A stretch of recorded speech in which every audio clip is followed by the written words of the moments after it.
북한이 핵 보유국이 된다면 송낙환 평민시사평론가, 관악신문 논설위원, 이 글은 북미 정상회담이 끝난 직후인 3월 1일에 관악신문에 게재된 글입니다. 세계적 관심을 모았던 하노이 제2차 북미 정상회담이 합의문 없이 끝나고 말았다. 작년에 6.12 싱가포르 회담 이후로 북한 비핵화에 대한 개념이 애매모호하다는 평가가 많았으나, 이번 회담이 비록 합의문 없이 결렬되었지만 두 나라 간 회담의 목표가 비교적 뚜렷하게 드러난 회담이었다고 생각된다. 북한은 영변 핵시설만을 내놓는 것으로 비핵화를 한 것으로 치려는 것이 아닌가 하는 생각이 들게 한 반면 미국은 영변 플러스 알파로 이른바 포괄적 합의를 해야 비핵화가 될 수 있다는 인식을 하고 있는 것으로 보인다.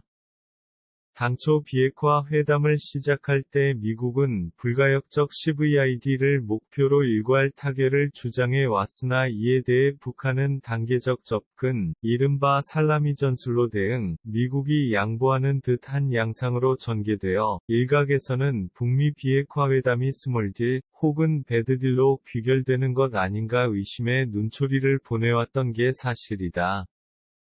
북한 측이 주로 사용하는 살라미 전술은 단계적 접근을 통한 타결을 목표로 하는 협상 전술을 말하는 것인데, 살라미라는 말은 소금에 절인 이탈리아식 소시지를 뜻하는 것으로, 짜기 때문에 조금씩 나누어 썰어먹는 것이 일반적인데, 이에 빗대어 여러 현안을 세분화하여 단계적으로 접근해 협상의 이득을 극대화하는 전술을 말할 때 사용된다.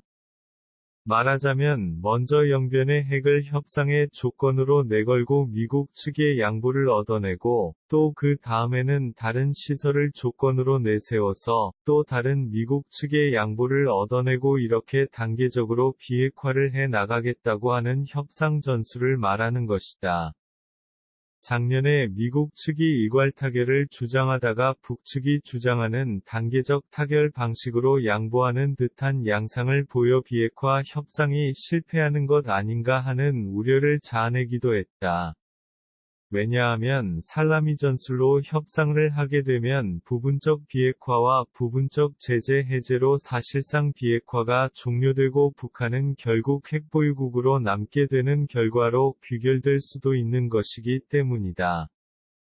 이번에 회담에서 북한이 영변 핵시설 카드로 사실상의 전반적 제재 해제를 요구했던 전술을 보더라도 북한의 의도는 결국 영변으로 제재 해제라는 미 측의 양보를 얻어내고 지연 전술을 통해 핵은 그대로 보유하는 것을 목표로 하지 않았나 생각되는 것이다. 이러한 북한의 의도를 알아차렸는지 트럼프 미 대통령은 만들어진 합의문까지 내팽개치고 회담장을 걸어나와 결국 제2차 북미회담은 결렬되고 말았다. 이로써 북미 간의 회담이 완전히 결렬된 것은 아니지만 그동안 어딘가 안개 속 같았던 북미 회담에서의 북미 양측의 목표가 확연히 다르다는 것이 드러난 것이다. 일각에서는 그동안 애매하던 북미 간의 목표가 뚜렷하게 드러난 것만으로도 수확이며, 목표가 뚜렷해졌으니 해결책도 나오기 쉬울 것이라는 논평을 하기도 하지만, 그렇게 간단한 문제가 아니라고 생각된다. 왜냐하면 북한의 핵 보유국 지위 획득이라는 궁극적 목표가 쉽게 포기할 수 없는 것이기 때문이다. 우리가 잘 아다시피 북한은 사회주의 국가이다. 하지만 사회주의 국가들 중에서도 유례를 찾을 수 없는 중앙집권적 1인 전제체제로 운영되는 국가이다. 거기에다 3대 세습이라는 자유민주체제에서는 있어본 적이 없는 전근대적 정권 세습의 양태를 가진 국가이다. 따라서 국민의 자유를 더욱 확대하는 추세로 흘러가는 시대적 흐름과는 맞지 않는 이러한 체제를 유지하기 위해서는 많은 무리가 따를 수밖에 없는 것이다. 여기에 대한 반작용으로 북한은 국제적 제재를 당하게 되었고, 결국은 이러한 제재 속에서 체제 유지 수단으로서 핵을 개발하게 되었다는 평가를 받게 되는 것이다. 이러한 관점에서 볼 때 북핵은 북한 체제를 지탱해 줄 수 있는 마지막 수단이라고 할 수 있을 것이다. 그런데 북한이 체제 변동 없이 핵을 포기할 수 있을까? 더욱이 북한에는 타 사회주의 국가에는 없는 주체 사상이 있고, 바로 이 주체 사상에 의해 북한 체제가 구성되어 있고, 또 그 주체 사상에 의해 북한 사회가 운영되는 나라라고 볼 수 있다. 그 주체 사상은 철학적 원리, 사회정치적 이론, 적용원칙 등의 이론으로 구성되어 있지만 그 이론은 주체 사상의 본질적 부분이 아니면 그 본질은 수령 독재 체제의 정당화에 있다. 그것이 정치사회적 생명체론이라는 이론으로 성립되어 있는 것이다. 그러한 이론에 의해 체제 자체가 구성되어 있고 운영되고 있는데 그러한 체제의 변동 없이 어떻게 체제 유지 수단으로 개발한 핵을 폐기할 수 있겠는가? 만일 북한이 진정한 의미에서의 북핵의 완전한 폐기를 북미 회담의 목표로 하고 있다면 그것은 궁극적으로 북한 체제의 변동을 염두에 둔 결과라고 볼 수 있을 것이다.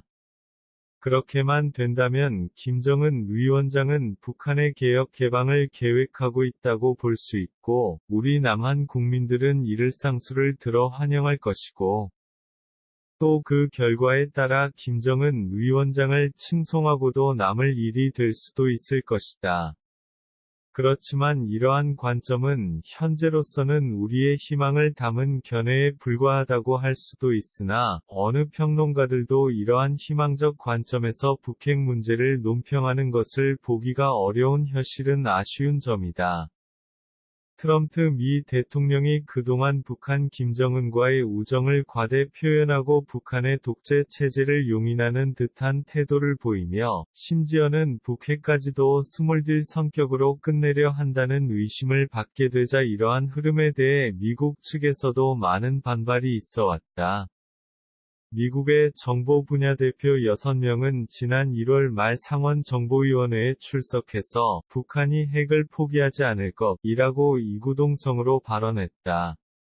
CIA 등 미국 16개 정보기관을 관장하는 댄 코츠 국가정보국장 DNI는 북한 지도자들은 핵무기가 정권 생존에 매우 중요하다고 보고 있다고 언급했다. 로버트 애슐리 국방정보국장 DIA는 1년 전 존재했던 북한의 핵 능력과 위협은 여전히 거기에 있다고 지적했다. 북핵 문제에 대해 비교적 정통하고 남한의 학자들에 비해 북한에 대한 직접 경험을 가진 전 영국 주재 북한공사 태영호 씨도 북한은 결코 핵을 포기하지 않을 것이다. 북핵은 북한 정권을 지탱해주는 마지막 보루이기 때문이다. 는 내용의 발언을 여러 차례 해왔다. 북한에서도 북핵의 완전한 폐기를 말한 적이 없다.